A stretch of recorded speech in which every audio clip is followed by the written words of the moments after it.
Welcome, everyone. Thank you for joining us for today's webinar, Building Safety, the Growth of Regulatory Capacities with Youth Impacted by Trafficking. This webinar is brought to you by the National Center on Child Trafficking. We're a national collaborative of professionals who are developing trauma-informed interventions and resources to improve the lives of children and families impacted by sex and labor trafficking. This is the third webinar in an 8-webinar series, which reviews concepts from the NCCT's mental health treatment guidelines for youth who've experienced trafficking and/or commercial sexual exploitation.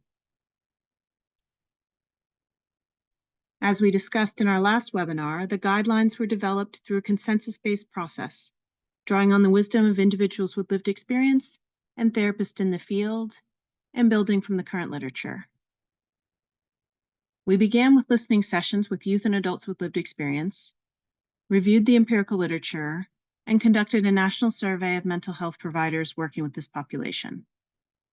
Expert panelists, including mental health clinicians and professionals with lived experience, worked collaboratively to develop guideline statements focused on 10 areas highlighted in this graphic. The second webinar addressed 2 areas here: engagement and the therapeutic relationship with youth impacted by trafficking. And in this webinar, we're going to be focused on 2 other topics: safety and regulation. We'd like to welcome our 2 panelists today. Dr. Brandy Lyles is a clinical psychologist at the UC Davis Care Center and specializes in treatment with children and adolescents who've experienced trauma, including youth involved in child welfare and juvenile justice. She implements and trains other professionals to utilize empirically supported treatments. Dr. Lyles also provides direct services for youth who've experienced commercial sexual exploitation and runs treatment programs for trafficked youth through juvenile court and juvenile hall in Sacramento County, California. Dr. Matt Cleothermis is the training director at Children's Advocacy Services of Greater St. Louis and a clinical professor in the Department of Psychological Services at the University of Missouri St. Louis. Dr. Cleothermis has over 20 years of experience and extensive training in the field of child trauma. He provides direct clinical services to youth exposed to trauma, supervises mental health trainees, teaches at the undergraduate level, and provides frequent training and consultation at local, state, and national levels. Dr. Cleothermis is a nationally certified TFCBT trainer and the author of multiple book chapters and articles pertaining to TFCBT and childhood trauma. Welcome to both of you. So as our presenters are going to discuss today, youth are impacted by trafficking can experience ongoing challenges with safety and may have limited knowledge related to health and safety and lack access to necessary protective resources. So today we're going to be talking about how to support their physical and psychological safety. And our presenters are going to explore how to engage youth to collaboratively develop realistic and flexible safety plans that include proactive strategies to avoid or reduce the threat of harm, as well as concrete contingency plans for responding when safety is threatened or compromised.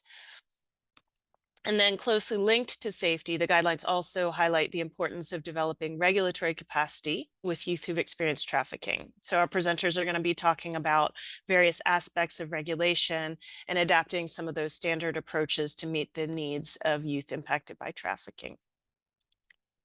So this is just a quick overview of today's webinar, previewing the 5 areas that we're going to be exploring today: the link between regulation and safety, assessment of safety issues, building youth regulatory capacity, therapist regulation and co-regulation, and safety planning.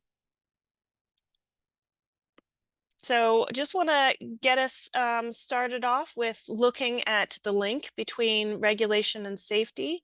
So why are safety and regulation such important issues for youth who've experienced trafficking or exploitation? And how are they interrelated? You want to start us off, Dr. Lyles?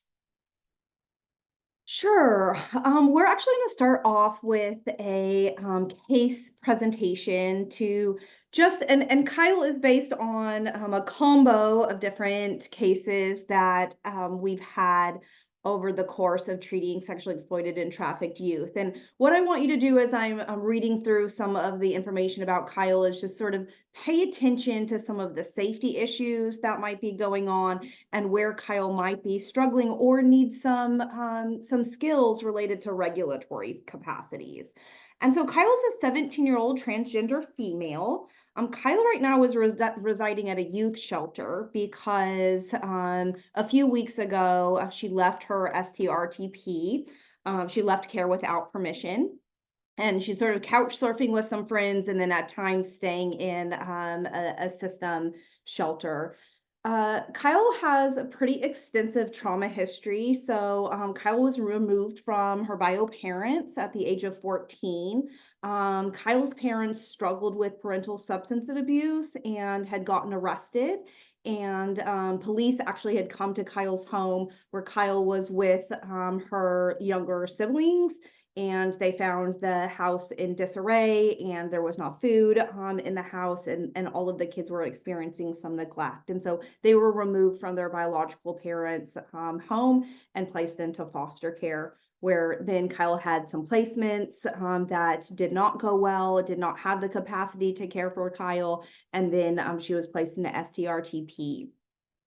And so you all meet Kyle because she's presenting to your office with some depression and anxiety symptoms after her social worker, who she has a pretty strong relationship with, convinced her to go to receive therapeutic services. And so she's sad a lot, she's anxious a lot, and she is not super keen on this therapeutic process quite yet. So first session, she didn't talk to you at all.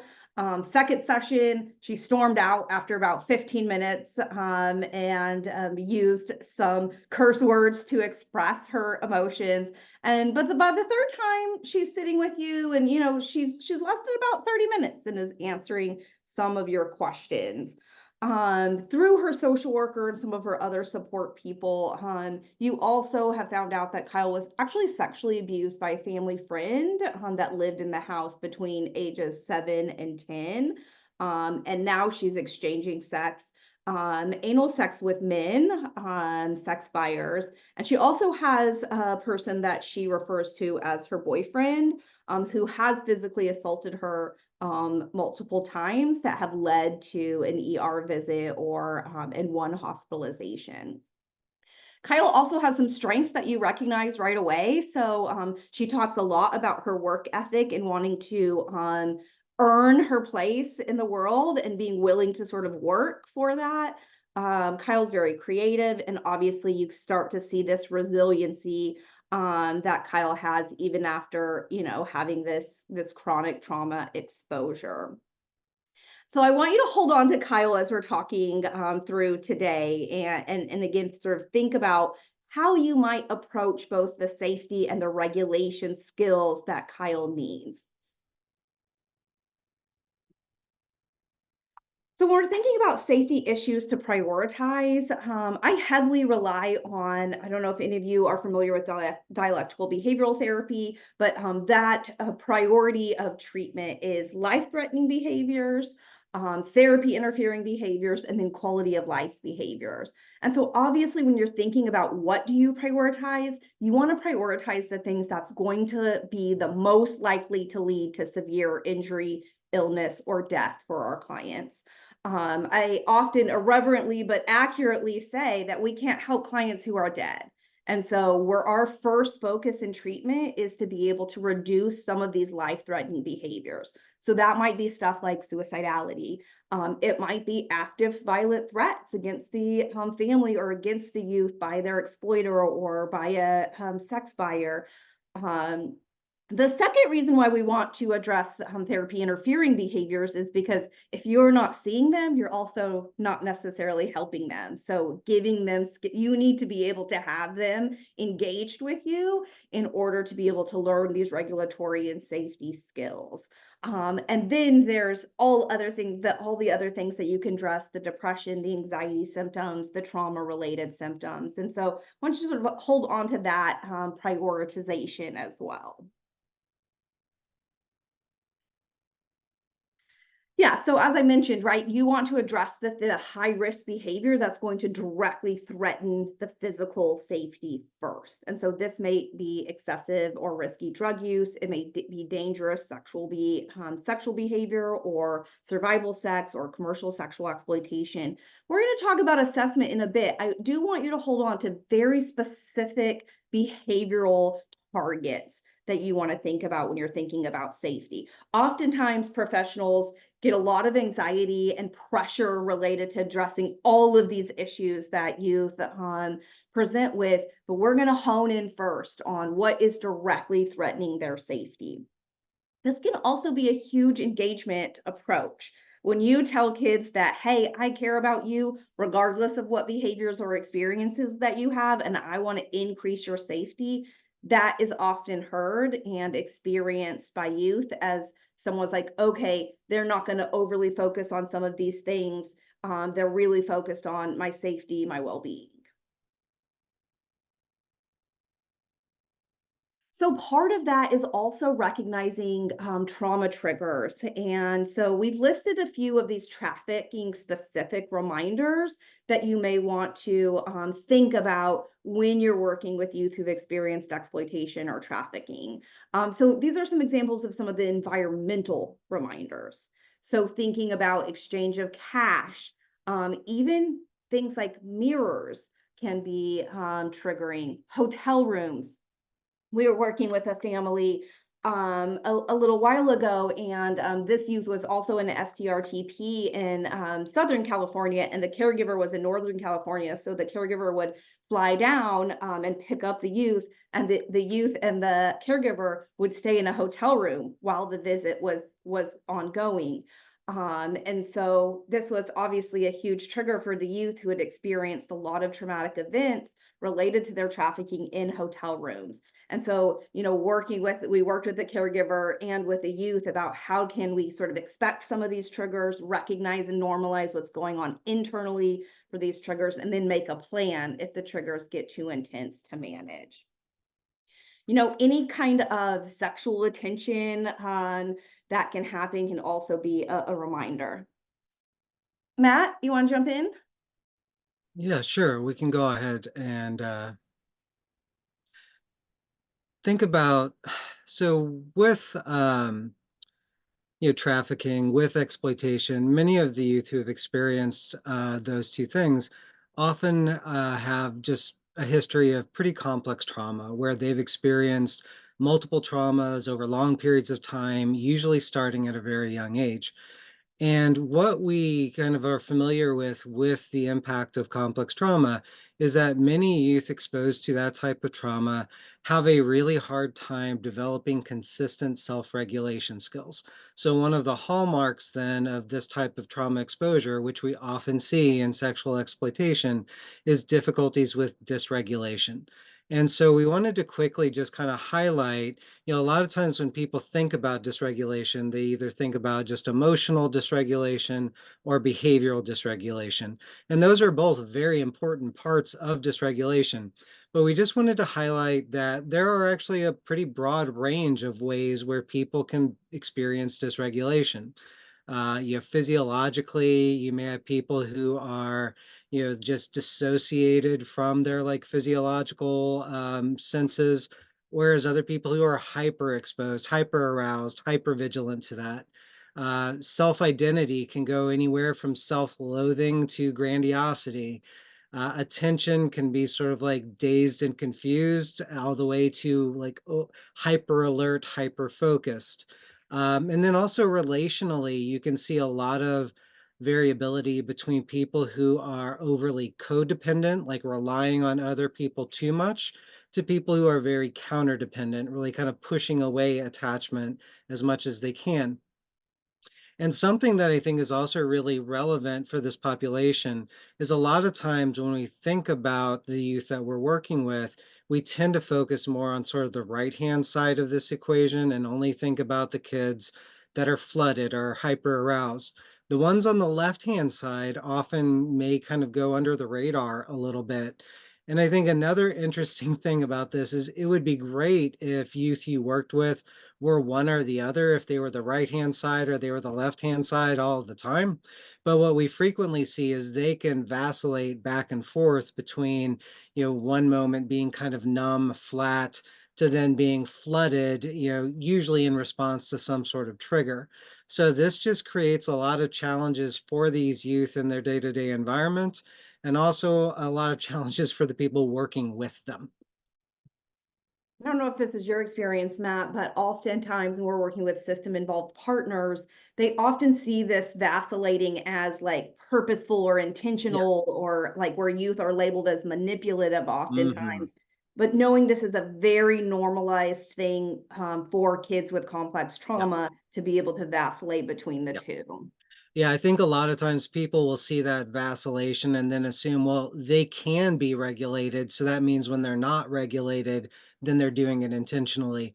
When really I think a better way to think about it is, I sometimes think of their regulation as sort of like being like, with cold-blooded animals, they are sort of at the mercy of what's going on in their environment as far as temperature. And I think for kids with complex trauma or with dysregulation, it's also very similar. That if they are in a well-regulated, safe, supportive environment, they can show, time periods where they can stay regulated. But if there is even small sort of fluctuations in the safety or regulation of their environment, they tend to over-respond and get very dysregulated. And one of the things we wanted to highlight here is when youth are and not just youth, when anybody experiences dysregulation, they usually try to make efforts to manage that because dysregulation is not pleasant really for anybody involved in it. The problem is that, youth who do not have, effective developmentally learned coping skills for regulation tend to rely on what's known as distress reduction behaviors, which is something kind of coined by John Briere. And a way to think about these are their best efforts to cope with immediate distress. So something triggered them, they are experiencing themselves getting escalated or dysregulated, and they want to find something that will alleviate that distress very quickly. And so they tend to rely on these coping strategies that work very well in the moment. So aggressive behavior can really help like vent a lot of that distress. Risky sexual behavior really quickly changes the emotional valence that they are experiencing. Eating, or withholding food from yourself can do the same thing. Um, the problem with all of these is that even though they work in the immediate moment to decrease distress, they have this sort of long-term effect of usually increasing problems. So, if someone is engaging in aggressive behavior, they feel better after they immediately vent that aggression, but then maybe they get suspended from school or they get, in criminal difficulties due to it. That increases their stress level further, and then they have to go back and use more of these distress reduction behaviors, which just creates this really problematic cycle for them. And so we really wanted to highlight that for trafficked youth, there are some very common ones that we see. Drug and alcohol abuse are very prevalent among this population. And also one that I'm sure many of you are familiar with is the idea of leaving placement without permission. That these are very common strategies that they use. And, like Brandy was suggesting, a lot of times these are viewed as like delinquent or manipulative, intentional decisions. But a lot of times these are just their best efforts. They are under stress in the moment. They want to do something to, alleviate that. So then they will engage in these behaviors. And something that I think is really noteworthy about this is when you look at these distress reduction behaviors, they're often, occur after really readily identifiable triggers. They have a conflict with a caregiver, then they leave placement. They have a breakup with a significant other, they get high. You will frequently see these patterns where they're using these behaviors immediately after some sort of stressor or trigger. And I also want you all to think about too is that when a youth is experiencing trafficking, when they're in the course of that experience, there's a lot of adrenaline and cortisol that numbs out other things. So numbs out some of the fear, the anxiety, the sadness, the loss, the trauma related symptoms. And so then they're taken away from that experience, they're put in placement, and those emotions start to bubble up, and that feels very uncomfortable and very the youth starts feeling out of control, and often that will lead to leaving care behavior as well. Yeah. And with this next slide, we really wanted to kind of highlight the relationship between dysregulation and trafficking. That, there's often a very common like timeline that we will see where these youth may be exposed to early chronic trauma exposure. Thinking of Kyle, Brandy mentioned like the sexual abuse that occurred from ages 7 to 10. There was neglect even earlier than that. So there's these exposure to these early traumas, and that exposure through sort of like, what we were talking about related to complex trauma impacted their ability to develop, effective self-regulation. So their self-regulation has been compromised, which leads to these distress reduction behaviors. And as many of you may have already noticed, those distress reduction behaviors increase safety risks in a lot of areas, one of which is they increase risk for trafficking. So we know that substance abuse is often a sort of a conduit to trafficking. Similarly, leaving placement without permission, frequently, that puts youth at risk for trafficking. So when they are engaging in these distress reduction behaviors, that risk goes up. Then unfortunately for many of the youth, then they do experience that trafficking and exploitation, which again does nothing for their ability to learn self-regulation skills, which results in their having more severely compromised self-regulation. They become more reliant on these distress reduction behaviors, and then this cycle just repeats until something can potentially help them break out of that. And so Matt started to mention it. We can look at this related to Kyle's experience as well. Yeah, so again, that exposure to the neglect, the parental substance abuse, some domestic violence, the sexual abuse. And I also didn't mention that Kyle's biological family is not affirming of Kyle's identity, and which also creates some trauma-related symptoms for her. Then that compromises her regulation. She's using distress tolerance, distress reduction behaviors like marijuana use, self-harm, leaving care, some dissociation, and some isolation. And that also puts Kyle at risk for being more vulnerable to perceived love and belongingness. And we know traffickers and sex buyers can often take advantage of youth who are vulnerable to this feeling of love and belongingness. Although I want to say this is not unique to trafficked youth. We all have strong needs for love and belongingness. And when you're already groomed for this transactional type of relationship to get that love and belongingness, the trafficking sort of makes sense in some ways for these youth because they were pre-groomed for some of this sexual contact and some of this transactional relationships. And the other thing is when Kyle's out of her RTP, the basic needs are not being met. And so then that puts her at risk for trafficking and exploitation as well, which of course worsens trauma symptoms, and then more tension reduction behaviors are needed. And what we often see is youth may try a lower level tension reduction behavior, and then that avoidance doesn't work, so they have to escalate the behavior, whether that be more severe substance use, more severe dissociation, more severe self-harm. Okay, so a couple of the key points we want you to take away is that youth who've experienced trafficking really do show more dysregulation and safety concerns than some of their non-exploited peers. And so when you're working with this population, just sort of know that this dysregulation and safety concerns are going to be there. And we're going to talk a little bit later about your own regulation skills and being able to use a team approach so that you are also regulated enough to be able to effectively manage some of the dysregulation and safety concerns that might show up. You want to be able to recognize and identify some of those common safety concerns and then watch out for this pattern, right? So this dysregulation that leads to distress reduction behaviors like substance abuse, like leaving placement, like even active exploitation, right? That increases the risk for trafficking, re-victimization, and additional trauma exposure. And we're in no way saying that because of that, youth are responsible for their trafficking and exploitation. We're not saying that at all. We're just helping you get an understanding of how the youth ended up in this experience and how they may potentially get stuck in some of this experience.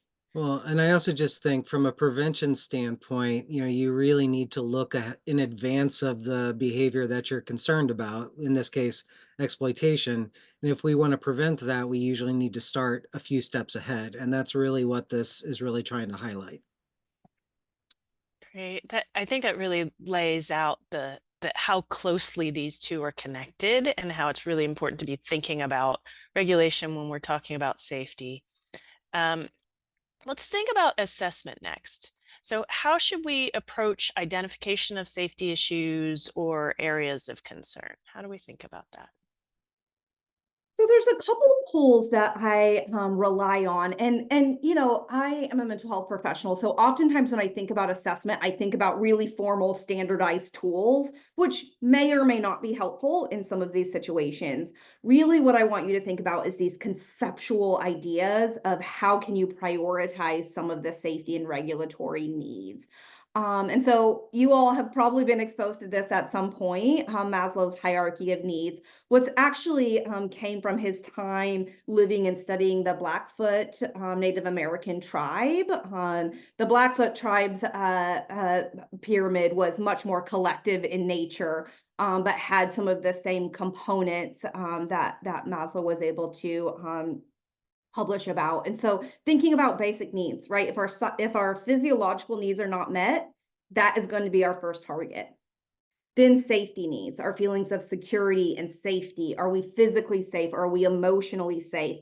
That's going to be the next target. Then those psychological needs, again, we all need belonging and love and relationships and friendships and human connection. And you can also see how traffickers and sex buyers can take advantage of these basic needs for youth that then again sort of keep them stuck in some of their experiences.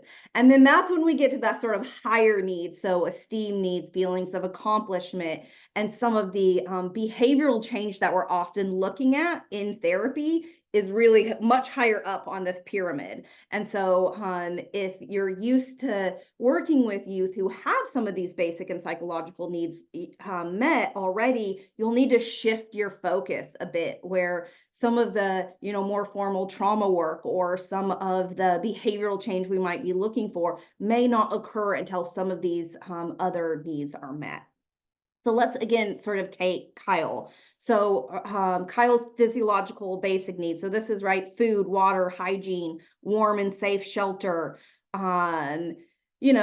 adequate sleep. That sleep is such an important physiological need. Kyle's staying at a shelter when she, fights with her boyfriend, or she's couch surfing with some friends.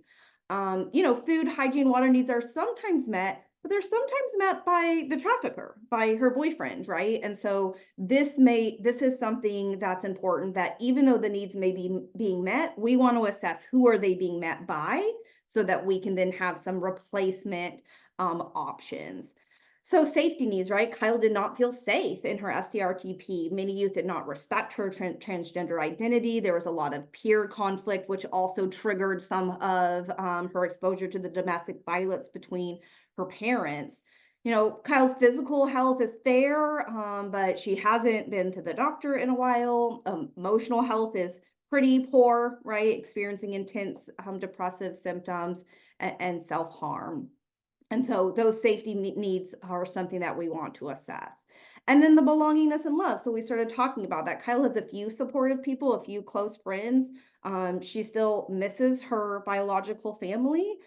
despite some of the trauma. She's not participating in any of her Puerto Rican communities right now, and really has a lot of difficulty with trusting others, especially professionals. And another thing to keep in mind is one of Kyle's sexual abuse perpetrator was previously a teacher, and so there's good reason why Kyle struggles to trust professionals. And so all of this is kind of coming into the therapeutic space when you're working with youth. And so you want to have some conceptualization, some hypotheses around some of these things.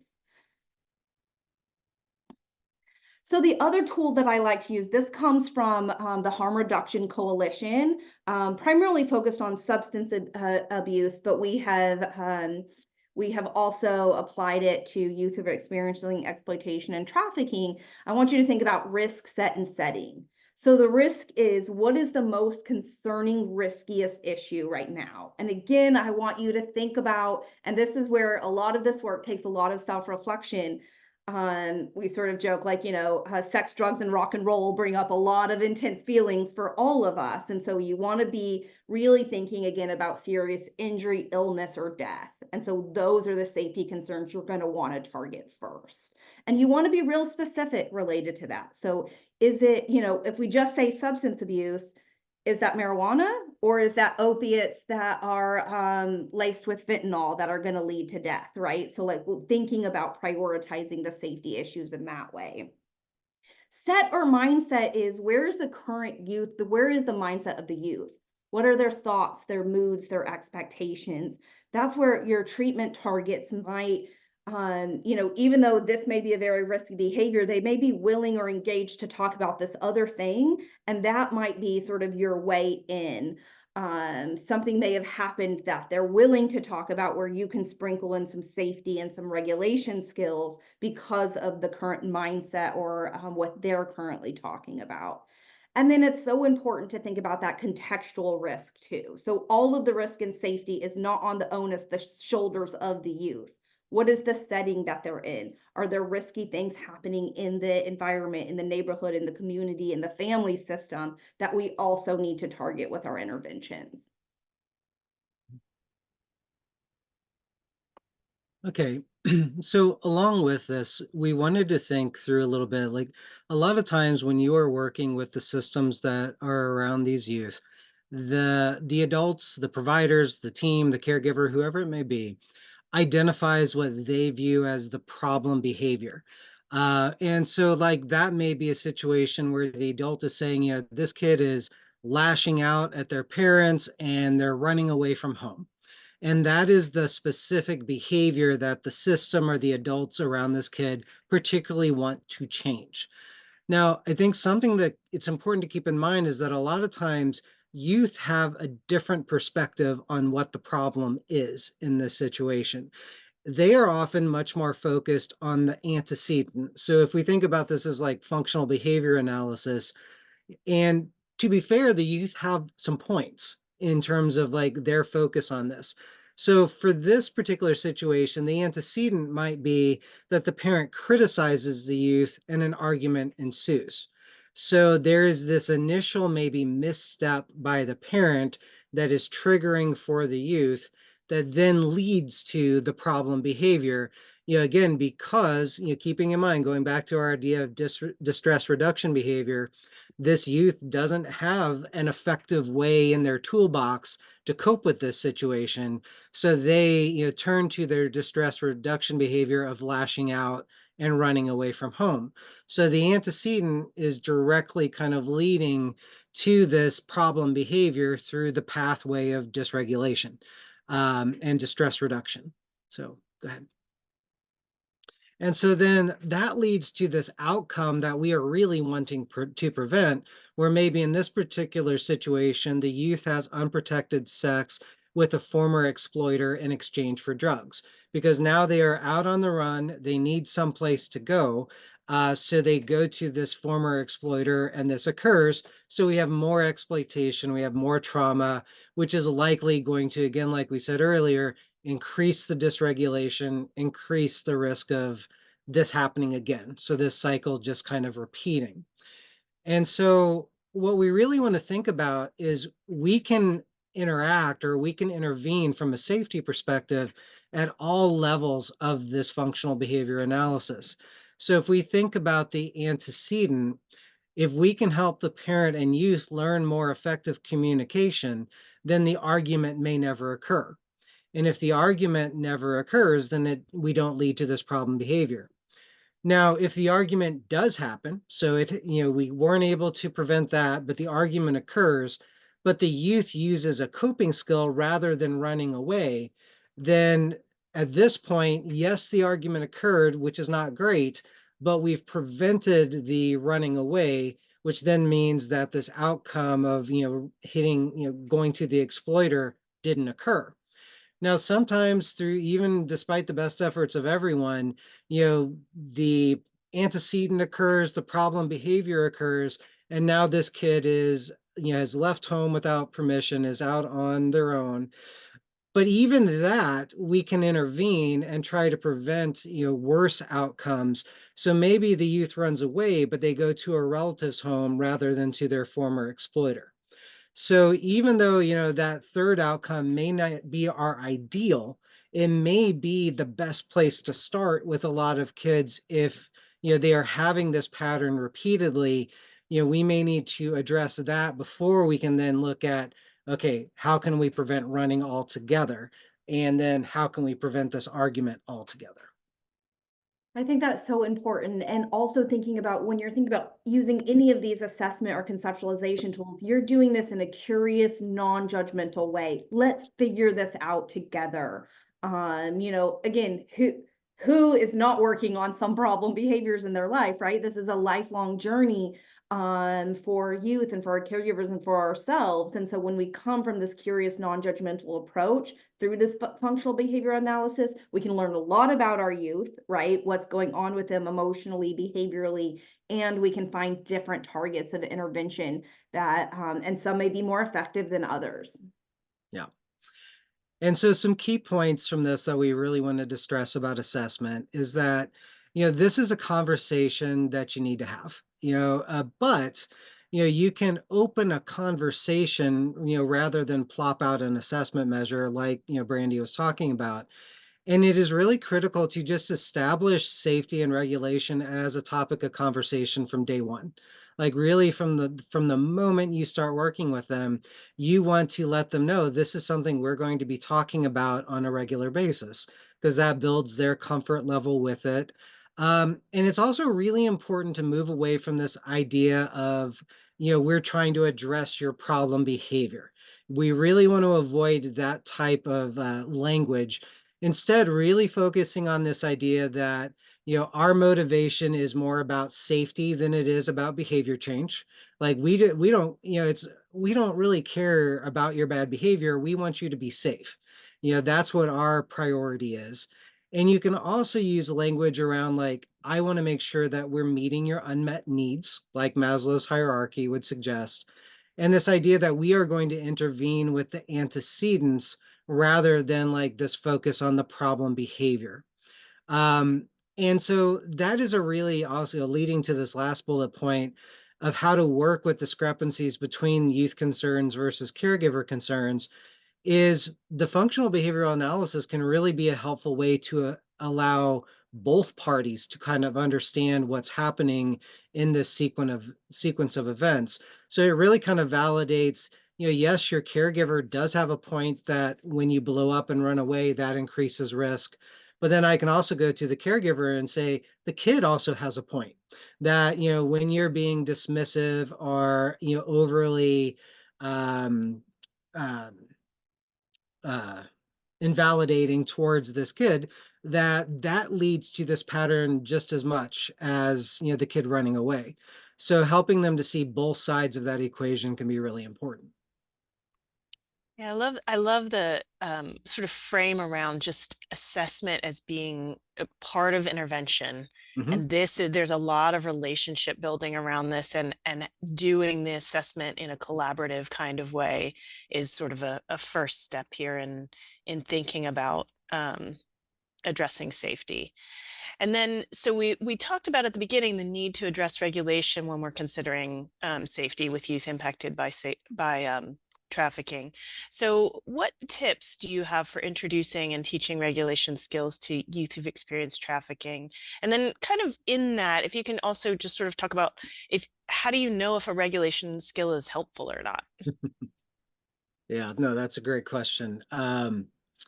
And some thoughts about regulation is, and this ties into what we've been talking about up to this point with regard to so they have this fundamental difficulty with self-regulation, and they've developed these like in the moment effective but long-term detrimental strategies for helping them regulate.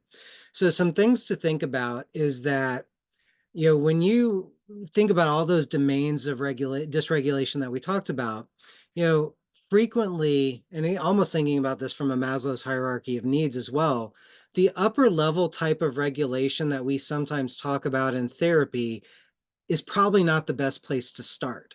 So using like imagery skills may not be the starting point. Using positive self-talk may not be a great starting point because that is a very sort of cognitive, executive functioning, upper level type of activity.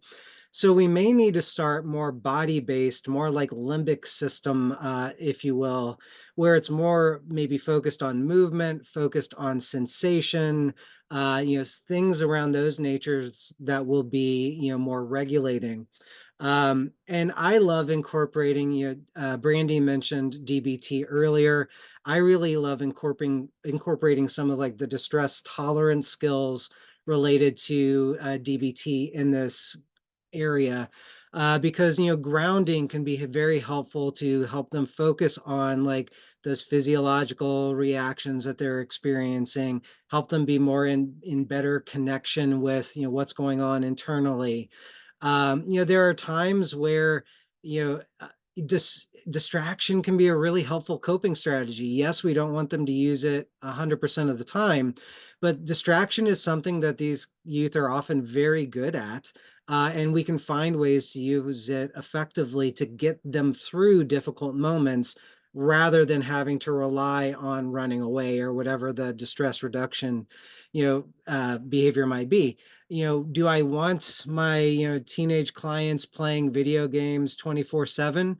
No, but I would rather have them distract themselves with video games than run away and go, be hanging out with their exploiter. If I have to pick, I'm going to pick the video games. And also just self-soothing, which I tend to focus as being things that are very sensory based, using music, using smell, uh, texture, touch can be very powerful, but just things that are going to operate more at that lower level of sort of our brain functioning rather than targeting high level things. And two steps that I think we maybe underutilize more than we should is keeping in mind that these kids are already doing things that are helping them to regulate. And a lot of times we can adapt or build on those things, and we have fought or have successfully won half the battle when we do that. Because we all know that, particularly for kids who've been through therapy many, many, many times, they develop sort of a resistance or reluctance to sort of the typical therapy skills that we teach, like focused breathing, like PMR, those sorts of things. Whereas if they are already like using, listening to music as a distraction tool, that is something we can pretty easily build on. If they are already, even something that might be a distress reduction behavior. So let's think about marijuana usage. I don't want them to be using marijuana as their coping strategy, but are there things like, can we talk about like is some of it like the smell of the marijuana might be sort of regulating for them? Is there sort of a smell that we can find that would be similar to that experience? Then we might be able to build on that. And then finally, integrating technology and pop culture as much as you can. I cannot tell you, looking at this graphic here with LeBron James, how many teenage boys I have gotten to do yoga because of this, because of the fact that somebody that they have a lot of respect for uses this, makes it much easier. So thinking about what's out there in pop culture, what are people that this kid admires? what's out there related to technology. There are so many like regulatory, like stress reduction apps that are out there right now that can be much more accessible to youth than like giving them a handout about focused breathing. Technology being involved immediately makes it more engaging for a lot of these youth.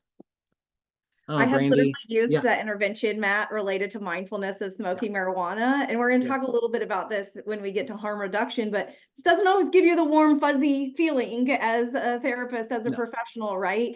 And again, sort of where you want to think about the long game, Yeah. right? And so it's like in the short term, this may not be the most effective way to, use mindfulness. And can you get some skill acquisition and some skill generalization in? Because oftentimes what happens is, especially youth who have been over therapized, is like they know a lot of skills, but they don't really have the skill precision of what skill is going to be useful for what feeling, what emotion that I'm Mhm. having, what behavior that I'm working on, what I'm trying to reduce. And so that's our job to sort of build that up. And we can start with things that they're already using. Yeah. And something we've touched on distress reduction behaviors a number of times, but you need to keep in mind that when you are trying to teach these youth self-regulation skills, you're really going to be in direct competition with these distress reduction behaviors. That these are things that they've used, they've relied on, they are very comfortable with. And so when we're trying to move them away from, leaving home without permission, substance use, self-injury, we need to keep in mind that, we are essentially pulling away security blankets or defense mechanisms that they've relied on very heavily. And so there's going to be some resistance. There's going to be some opposition to letting these things go frequently. And so, really, the first step when we are dealing with this is we have to start with validation. So, you need to recognize that what they were doing was not an inherently stupid thing. That, what they were doing was their best efforts in the moment to deal with situations that they really honestly should not have had to deal with. That these, in the moment, these things made sense. And you want to be clear in your messaging around that while recognizing that they can have a long-term detrimental effect. So you start with, what are the pros of using this coping strategy that you've used for so long, but then acknowledging that there probably are some downsides too. And that what we want to do in improving their self-regulation is we want to maximize the pros while minimizing the cons of what are, of the skills that they are using. And so some important steps when trying to help them, reduce or, reduce their reliance on distress reduction behaviors is we really need to help them identify what the primary triggers are. In that example we just looked at, argument with parent was a big trigger, but there are tons of triggers that may be out there. A common one, unfortunately, that I see is flat out boredom. That they are bored, in a placement, they're not able to do the things they used to be able to do. They're lacking in stimulation, so they move to one of these distress reduction behaviors to cope with that state. So you have to identify those triggers because that's going to allow you to do some early prevention that maybe can avoid leading to those later distress reduction behaviors. And I know Brandy loves this one too. This is one of my favorites. Urge surfing is a really frequent, I use this all the time with these distress reduction behaviors. It's this, and this comes actually from a validating place where I'm like, I'm actually not saying that I expect you to immediately stop using these distress reduction behaviors. But what I want you to do is when you experience the urge to use them, hold off on that urge for as long as you can. Because the science behind this, and I find this effective in my own life, is that if you can refrain from engaging in an urge for about 15 to 30 minutes, that urge will kind of go away on its own. That without doing anything, you'll experience a significant reduction in that urge. And that if we can encourage our youth to, gradually increase the amount of time that they are resisting these urges, maybe at the beginning we can only get them to do 2 minutes. but then we want them to focus on 4 minutes and then 10 minutes, and gradually increase that, then they will start to experience that decrease in the intensity of that urge on their own. You want to add something there, Brandy? I saw you thinking. Yeah, I mean, I think that this is so important. And often youth who have experienced exploitation and trafficking, they're kind of used to urge surfing. So like they have lots of other urges, like urges to leave or urges to engage in, like different behavior. So they have some of these skills in them already. We're just sort of like moving it to some of these distress reduction behaviors. And then this is going back just a bit, but I did want to say too about the self-soothing and self-care as a regulatory capacity also chips away at some of the psychological coercion that can happen in trafficking. And so that I'm not good enough, or no one, like I don't need to be cared for, or I need my, perception to be monopolized by other people's needs. So this is where your skills that you're teaching the youth can also chip away at some of this psychological coercion that often happens. Not only is it okay to focus on yourself, it's healthy and adaptive and Yeah. psychologically good for you to do that. Yes. Yes. Now, just like anything, with any behavior that you're trying to replace, you have to have an effective replacement for it. So if you're wanting them to stop cutting or stop running or stop smoking marijuana, they've got to have an alternative behavior that they can use to replace that, that's both effective and healthy. So the upside is that, these, alternate coping strategies are not going to make the situation worse for you. And it's important to really highlight that upside, because we also have to acknowledge that the replacements aren't as initially powerful as the distress reduction behaviors. So, focused breathing is not going to have the same initial impact as smoking marijuana. But the upside is they don't make situations worse. There's also a thing that I like to highlight for youth is that most distress reduction behaviors lose efficacy over time, so you have to do more of it to get the same benefit. Whereas the more healthy replacements typically work the opposite way, where they're not as powerful initially, but with more use and with more practice, they become more effective. So that can be another selling point as well. Okay, so before we move on from this topic, we just want to talk a little bit about the importance of individualized, culturally responsive emotional regulation tools. And so, we all know that therapy does not take place in a vacuum, isolated from Uh-oh. it all. And listen, I'm guilty of this too as a professional. Like I have my go-tos, my like, oh, these are the things that I am best at teaching, and so these are often the strategies that, I'll rely on.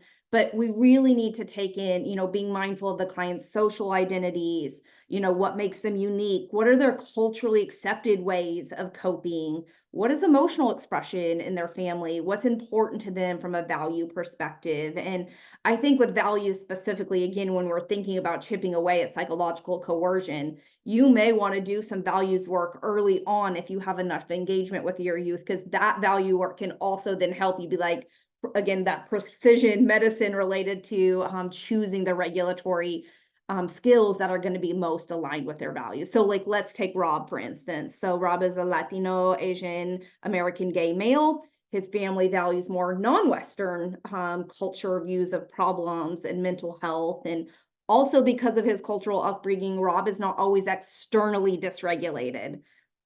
Internally, he's feeling a lot of behavioral and emotional dysregulation. And so he may not demonstrate some of the dysregulation in your office. And so, might want to think about, again, how can I apply some of these regulatory tools? You might want to focus on skills of mindfulness and acceptance that sort of match with some non-Western views and cultural implications. You may want to ask more directly about what is his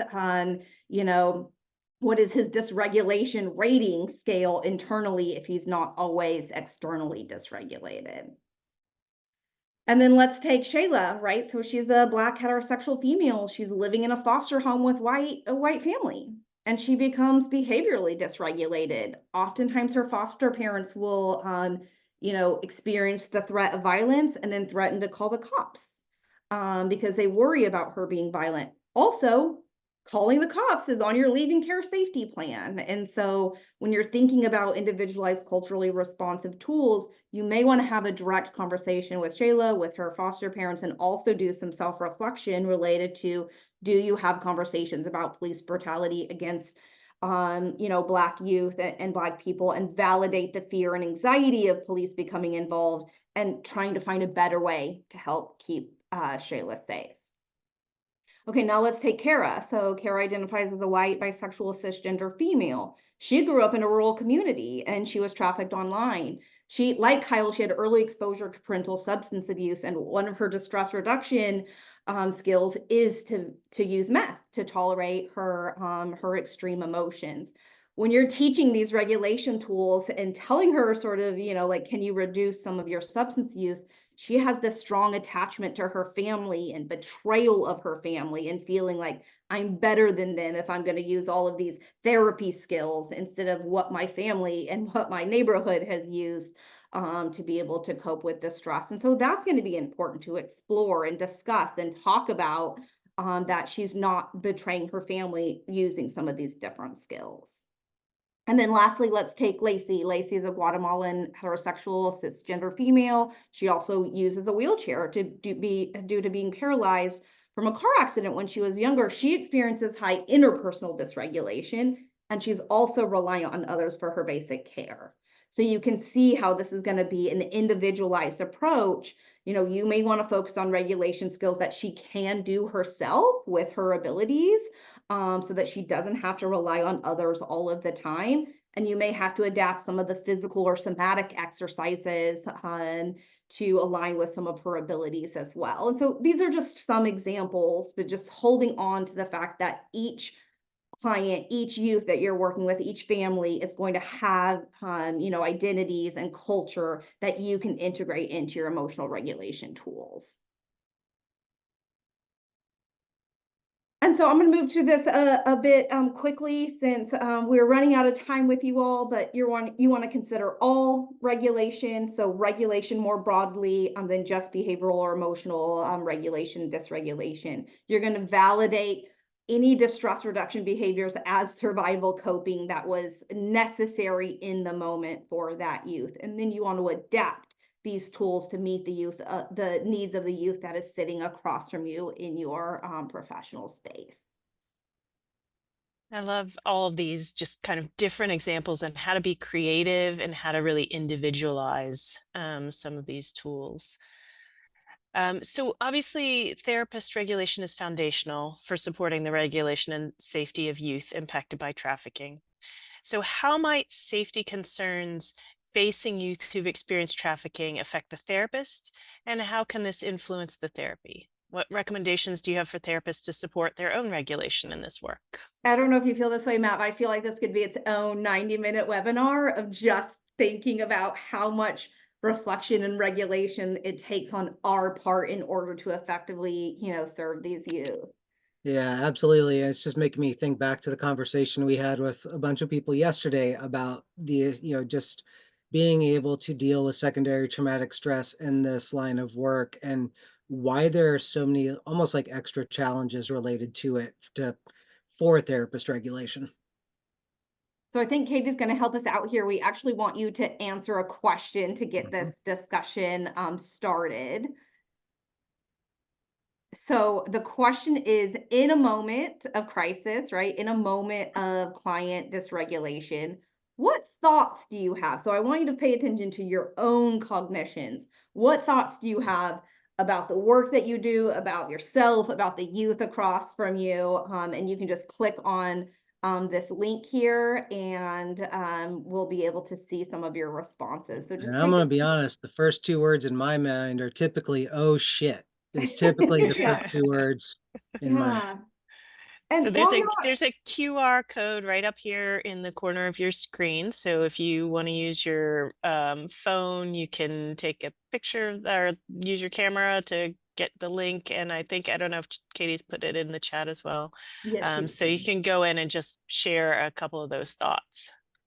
So while y'all are doing that, I think, and this was from a conversation we were talking about secondary traumatic stress yesterday, is just really, I think, and I'll just speak for me personally. So, oftentimes because of the way I was raised in my own experiences, I can be overly attached to outcomes.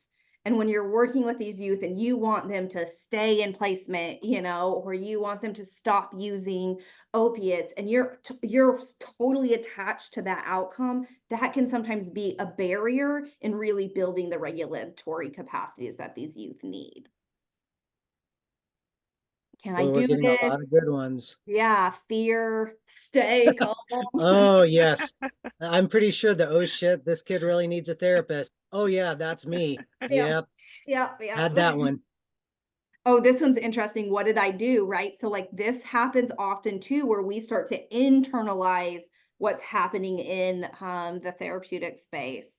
Yeah, I think like the issue, I mean, we all know about imposter syndrome and lots of therapists experience it, but I think working with this population in particular, like the frequency with which you are dealing with, like, oh, I can't do this. I'm not good at my job. I don't know what I'm doing. Those can be very common cognitions. Yeah, and I want you to reflect a bit on, our job sometimes is, I'm seeing the comment like nothing is working. Sometimes the working is sitting with someone in a moment of suffering dysregulation and not having a fix, not having a solution to what's happening, but being able to sit and help hold some of that dysregulation. Mhm. And I learned this from Matt early on of, sometimes that regulation is only in your office. That's the only regulation you get, is when they're in your office. But can you co-regulate? Can you sit with some of these things? And I'm not saying, obviously, if you're being threatened physically and all of that, you have to take care of your own basic needs as well. But can we sit it out? Can we be with that youth in their moment of suffering? And that's sometimes the most effective intervention strategy that we can use. Because Where are it's my essential essentially, oils? yeah, and it's essentially the exact opposite of what most adults in these youth lives do. They immediately go to either, how do I fix the problem? Or more like harmfully, what is the problem with you, kid? Kind of be making it much more of like a something's wrong with you because you're dysregulated in front of me. So Yeah. Yeah, so again, I hope that I think that the self-reflection work is so important, and I wish we honestly had more time to think about it. I also think it's okay to share your own authentic emotions with the youth. Now, I always say you don't want your emotions taking up all the therapeutic space, but it's okay to say, I'm a bit frustrated right now because XYZ, or I'm feeling really sad that I can't fix this problem for you. I'm Um, really angry that that happened to you. yeah. I But think that because of the old like patriarchal bullshit that our field started with, is that we're this blank slate of not a human being ourselves. And youth, especially youth who've experienced trafficking, who are very hyper vigilant to other people's nonverbal reactions, I think being our genuine authentic self is also an intervention point, because we're role modeling, right? We're role modeling that identity, Mhm. that regulation in our identity, Yep. that we can manage uncomfortable emotions. And maybe we're doing that silently, and maybe we're sharing when it's Well, appropriate to do so. and I often think about like therapy with youth with really severe dysregulation. There's many times what we're doing is similar to what we might do with a very, very young child in terms of like around emotion regulation. Like I do a lot of mirroring. So just like if they're looking angry, like allowing my furrow to brow a little, my brow to furrow, reverse that a little bit, letting that, seeing that like I'm able to pick up on what their emotion is and reflect it back. Also, a lot of labeling. You often don't think you need to tell 17-year-olds they're angry, but sometimes you have to tell 17-year-olds they're angry, and just be like, it looks like you're really angry about this right now. So a lot of just what we would often do, honestly, with like an infant or toddler around their emotional expressions, we are doing with these youth, but just in a developmentally appropriate way. Do not pick them up and rock them or coo at them or anything like that. Don't do that. But the other aspects of it can be really important. Katie, do you want to do a summary of this? Nope, we lost it. Do you For want to go some back reason, it to? is not allowing me to do the summary. That's Okay. okay. Well, I No think worries. I think we got it. Yeah, I think we got it. And again, this could be its own entire Yeah. training. And so just be talking about this, right? Be talking about this co-regulation and what you need as a professional to be able to get through these difficult moments, whether that's validation from your team or problem solving with some of your colleagues or system partners, or just sitting in our own sadness, right? Sitting in our own feelings of powerlessness that we can't fix this youth's life right now, and still sitting with them in their suffering is huge. Are you seeing my screen or the full Yeah, screen? I got you, Alicia. Yeah. It's the notes or It's the slides. It's the slides. okay, It's- perfect. Thank Yeah. you. All right. So, right, our key points: being aware of common challenges to therapists. Most of it is our cognitions and again, sort of our attachment to some of this outcome, or that it's our job to do for this youth to do XYZ, without sort of holding collaboratively the lifelong journey that we are on as humans to become more regulated. Well, and I think something with these youth that really happens that throws people off with this is they try to fix too many things and end up going outside of their actual role as a therapist. And that creates a lot of just distress, both like secondary traumatic stress, moral distress, if we're related to feeling like other people in the system are not doing their job and we have to pick up the slack. So I think just reminding ourselves of what our role as a therapist actually is and working to stay within that role is really helpful. And remember, these youth have lots of other people in their lives that are crossing these ethical boundaries. We do not want to be one of those No. people. Great. So what tips do you have for approaching safety planning to make the process more helpful? How can we avoid just checking the boxes? Mhm. And then how do you handle it when unsafe behaviors continue to occur? If you can share just some strategies and tips. Yeah, so you mentioned it earlier, Lisa. I think that when you're thinking about safety planning, that it is a collaborative approach between you and the youth. I think oftentimes we get stuck in these boxes, like these CYA boxes of, oh, I gotta scan the safety plan and the check, like you're talking about the check boxes in. That's really not what we're talking about here, right? We're talking about, how do I help this youth stay safer? And sometimes it is safer versus safe. We're going to talk a bit about harm reduction here quickly, but again, it doesn't always give us this warm, fuzzy feeling and where we can go to sleep at night and think, oh, this youth is totally safe. They're going to be fine. Can we help build some capacities for them to recognize their own safe or unsafe situations, rely on their own safety skills, and then be safer? Yeah. And I think, just keeping in mind that like keeping yourself safe is a behavior, and like any behavior, it's learned and has to be shaped. And you're not going to go from like, if we're trying to teach a baby to walk, they don't go from rolling over to running a marathon. That's not what happens. There has to be intermediate steps. And, safer is an intermediate step from completely unsafe.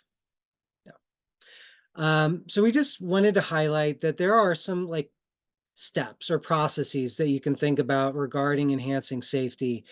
And, I hope, if there's anything else that you leave here from is that if you want this to go well, starting with validation has to happen. That if you start with like this idea that what you're doing is stupid or dangerous or bad, you're going to lose them very quickly. But if you start with what you're doing made sense in the context that you started doing it, you're off to a much better start. And so once you've validated it, then you can get to the point where they're willing to let you acknowledge that there are ongoing threats potentially related to it, that there's unsafe behavior, there's unsafe aspects of this behavior. And then you can start to work to acknowledge like that there are connections between these ongoing threats and trauma reminders to the unsafe behavior. This idea that, we've already talked about, that dysregulation, trauma causes dysregulation, causes the engagement in these unsafe behaviors. We can start to help them see that connection. And once they have seen that, a lot of times, these youth don't want to think that their current behavior is being directed by these past experiences. And so then that increases some of their willingness to consider other possible strategies or approaches. And this may include harm reduction, which Brandy is going to talk about a great deal. And, we definitely, with this population in particular, trafficked or exploited youth, we really want to prioritize the risk of re-victimization. That we want, if there are behaviors that they are engaging in that are putting them clearly at risk for more re-victimization with trafficking, we really want to think about that and address that directly. And then finally, this says caregiver in here, but it also says we need to take a systems approach. One, the youth cannot be entirely responsible for their own safety. Two, we as therapists cannot be the only professional that's taking some or the only caregiver taking responsibility for this youth's safety. We need to integrate their primary caregiver and any other relevant systems as much as possible. This is two things. This is going to improve the success rate of our prevention work that we're doing around safety, because having a team approach is going to be more effective. Two, it's also going to reduce that impact of secondary traumatic stress or moral distress that we've talked about up to this point. So really important.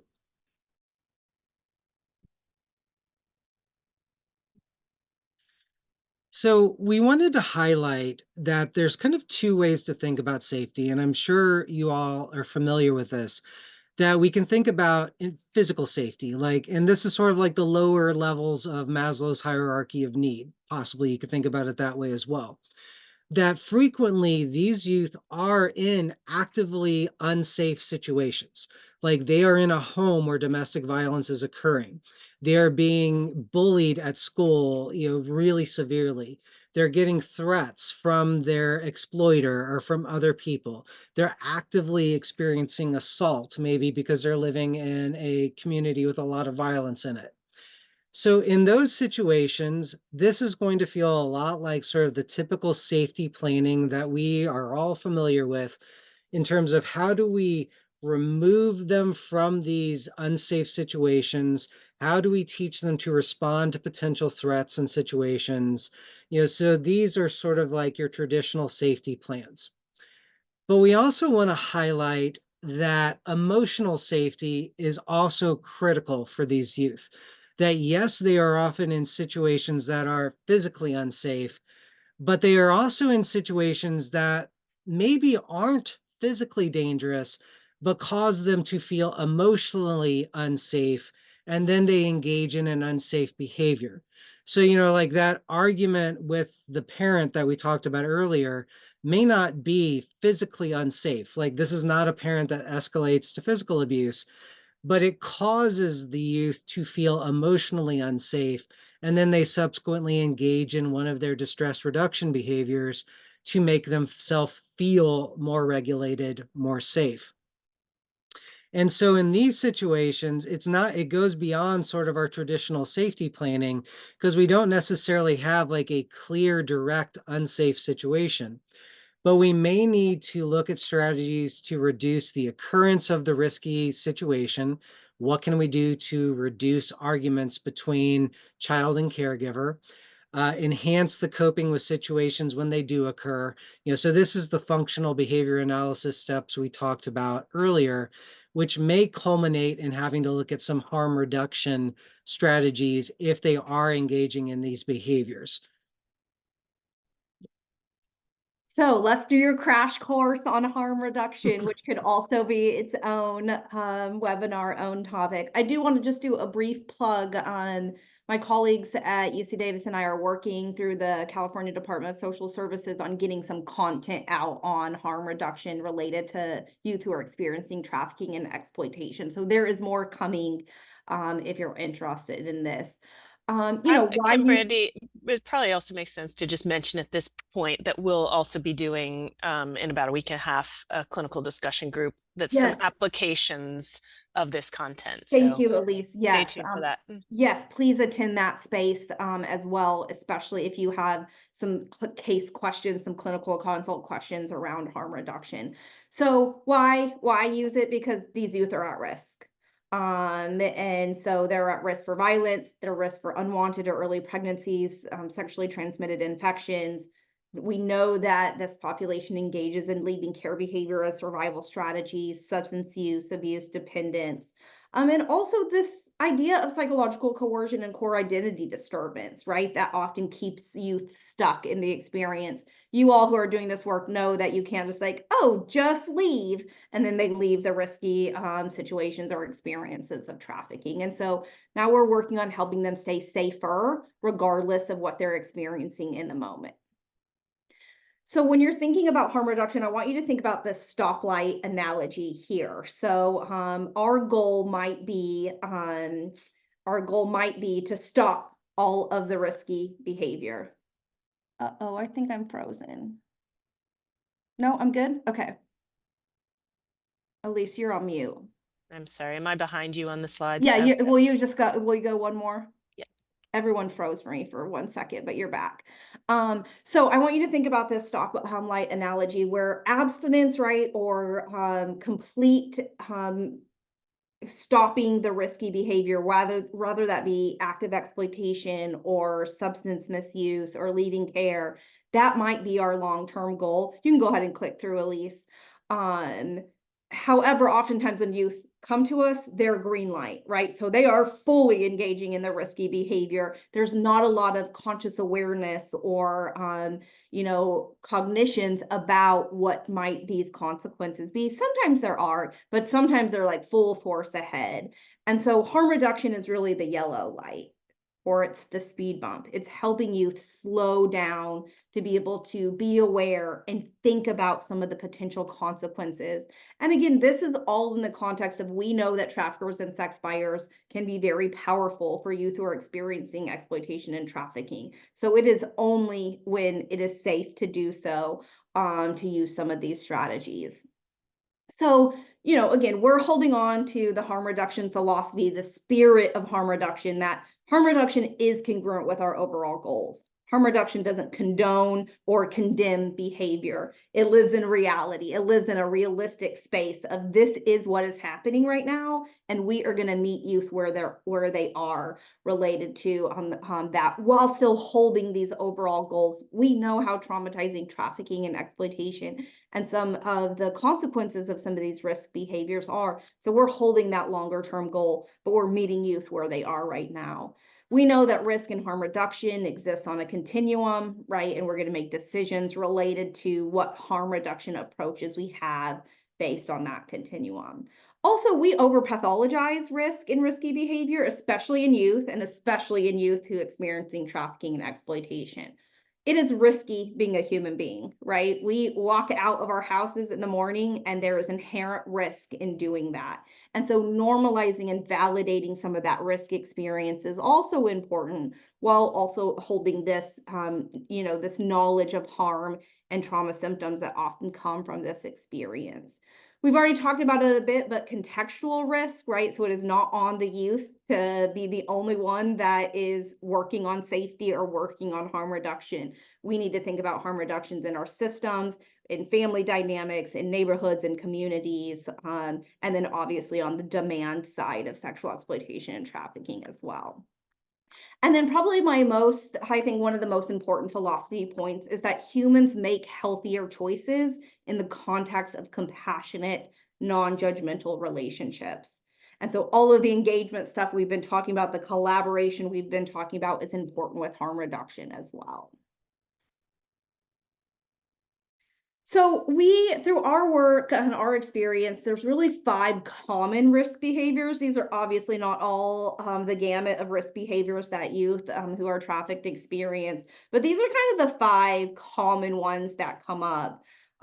Engagement in active exploitation, substance misuse, leaving care behaviors, violent relationships, sometimes with perpetrators and sex buyers or traffickers, sometimes with consensual relationships, right, or peer relationships. Our clinical experiences, even sometimes youth get out of trafficking and then their next romantic relationship is a violent one. But again, their baseline is a bit off, right? Because like, oh, this person isn't trafficking me. So this relationship feels okay when there's a lot of violence that might need some harm reduction applications as well. And then a little bit less on the dangerous side, but thinking about cell phone and social media use and technology. But I really want to be clear here that this is dangerous use of these things, right? So this is engaging in technology that leads to active exploitation, or engaging in technology that puts the client at risk for other behaviors or experiences. We are in no way saying that. I mean, look at your cell phone. It's probably within, hand's reach of you. And we're not saying that these youth should not have access to cell phone and social media. There just may be some strategies that you want to use to help reduce their harm. So first you want to conceptualize, right, through some of the assessment tools that we talked about what are those experiences that are most likely to lead to imminent risk and harm. Through harm reduction models, you're trying to reduce the likelihood of serious injury, illness, and death. And a lot of these strategies start with open, honest, non-judgmental conversations about risk behaviors and harm reduction strategies.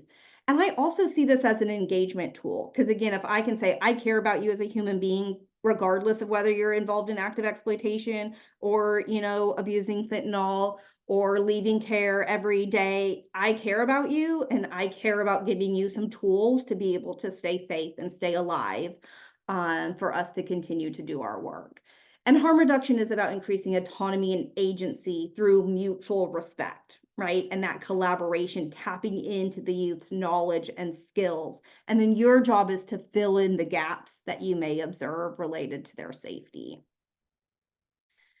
So don't have time to talk about all of these in detail today, but I wanted to leave you with some of the strategies that we're going to be talking more about in the next space, the clinical consultation group, and also in some content that's going to be coming out related to these 5 risk behaviors and thinking about strategies that you may use. But I think what we'll start to wrap up with today is thinking about harm reduction for Kyle. And so we know, right, that Kyle is exchanging anal sex with buyers, and also is involved with a trafficker. So some of our harm reduction strategies might be condom use and negotiation, which again, doesn't give us that warm, fuzzy feeling when we're talking to youth about condom negotiation with sex buyers. Remember, harm reduction does not condone what sex buyers are doing, what traffickers are doing. It's giving youth it's living in reality of what's actually happening and giving youth strategies to be able to, prioritize their own safety. We also know that Kyle is leaving care without permission. So can we talk about when they do leave care, having an emergency bag? What are some safer places to go? What are some resources to get basic needs met on their own without relying on traffickers or sex buyers? And then we also know that Kyle has experienced physical assault from the trafficker, from their identified boyfriend. So can we talk about safer escape plans if and when they're ready to escape? Can we help Kyle recognize what the partner's warning signs are and when that violence gets worse, and how to stay safe, either inside the house, or if they need to leave, how do they get out safely? And then really open, honest conversations about lethality and coercive control, oftentimes with these youth, because they've been given information either from early childhood or from traffickers and sex buyers. It's not always realistic safety information. And so sometimes you become a bit of the sounding alarm of like, hey, have you considered this? Brandy, do you want to talk about this, or do you want to go to kind of like the wrap up? Let's go to wrap up, I think, and we Okay. can talk a bit more about this in the clinical consultation space in the future. Right, so you want to maintain a flexible idea of what is meant by safety and prioritize what we call relative safety or safer. And sometimes, again, that relative safety is only in your office. And that's the safety that you get. So how can you use that space to be able to have some of these open, honest conversations? I'm biased because I've done a lot of this content, but I think harm reduction is just so important to consider when you're thinking about youth who are at active risk. Again, we cannot help clients who are dead. And so giving us more time to be able to work with the youth in a meaningful, engaging way means we have to meet them where they're at and apply some harm reduction strategies. And then, as Matt mentioned, we're both looking at physical and emotional safety. Great. I just want to wrap up with this question briefly for each of you. How do you recognize a youth's strengths and resilience when building safety and regulation? I think really it starts with getting to know the kid because, I really haven't worked with any youth up to this point, even the most dysregulated, where there weren't really cool aspects of like how they've coped with things in the past, interests they have, um, you know, things they enjoy doing that I don't find to be positive. I just really haven't had that yet. I think it's just a matter of you can't lose sight of those things in face of all the stuff that they're struggling with. That you have to take the time that you want to get to know those things. And keeping in mind that it's not just this fluffy, like, I do that to engage with them. That is true. But these are also things that are going to help you build their safety and regulation skills because these are things they are already doing well. Yeah, I agree. First of all, it's hard to do this as like one slide at the very end, and that's not necessarily congruent with our values related to this work of you want to integrate strength-based and resiliency-based processes through every interaction that you have with youth. But I agree with Matt, this is kind of easy for me, right? It's like when you are sitting with a youth and you see the experiences that they've had and they're engaging with you or not engaging with you, right? You can still see these flavors of their strengths and their resilience despite all of their experiences. If you're meeting with a youth, the steps that they had to take cognitively, emotionally, behaviorally, logistically to be able to get to you speaks of their strengths Yeah. and resiliencies. I would agree that to get to where they are probably tougher, stronger, more resilient than, 99% of those of us who are working with them. Yeah. Um, So I think Katie is putting in an evaluation link in the chat. And while she's doing that, I just wanted to address Monica's question really quick based on integrating people with lived experience, which I just value so much. And I usually say this, I didn't say this in today's webinar, but really lived experience advocates and experts were doing harm reduction way before it was accepted in the academic world. And so we are building on the foundation that our lived experience advocates really started with youth, meeting youth where they're at and helping them see a path forward. So I'm glad that we kind of, I agree with you guys on, it's like our values are around leading with strength and resilience. We wanted to make sure that you guys, attendees here today, walked out of this webinar being very connected to the idea of these youth as being strong and resilient. And so we're going in to do this work around safety and regulation, but we are bringing that with us. So thank you guys so much, Brandy and Matt, both of you, for the excellent guidance. Thank you for everybody who joined us today. This brings us to the end of today's webinar.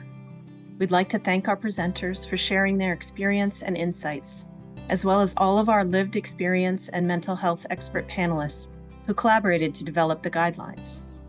And of course, thank you to all of you for joining us for this session of the Mental Health Treatment Guidelines webinar series. This webinar series is a resource for you and your colleagues. We welcome your feedback. To share your thoughts, please scan the QR code on the screen. You'll receive a certificate of attendance after completing this brief survey. To learn more about professional development opportunities with the National Center on Child Trafficking, including additional sessions of this series, please join our email list by scanning this QR code.